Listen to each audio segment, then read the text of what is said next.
So typically, what I have seen, and I'm sure most of our viewers have also seen, when our Muslim friends, when they present Bible verses, they love to take, for example, Numbers chapter 23, verse 19 out of context, where it says, God is not a man that he should lie, neither the son of man that he should repent. Hath he said, and shall he not do it? Or hath he spoken, and shall he not make it good? So again, we shouldn't rip only five words out of that entire sentence. God is not a man. From that verse, they want to prove that Jesus is not God because God is not a man.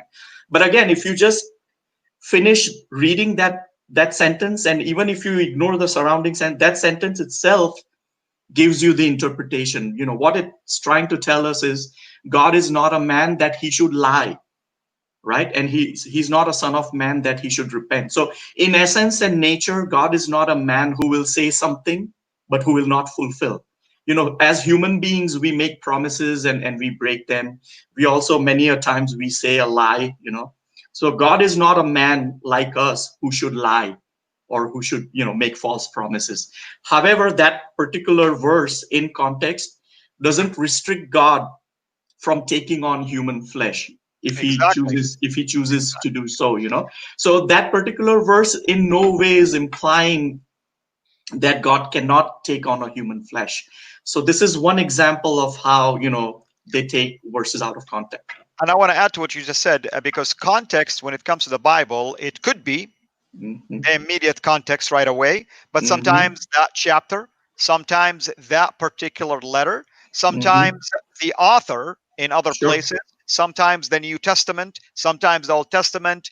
But my favorite is that the whole Bible, you have to take it in context. And in this case, it's an excellent example that you brought up from Numbers 23, Sure. where our Muslims, of course, always use that as a proof. See, it says God is not a man. Wait a minute, read it Mhm. in context to see Right. what God is talking about. But regardless of this, which part of this wasn't clear when it says, and the word became flesh and Sure. dwelt among us? How come you Mhm. ignore that also?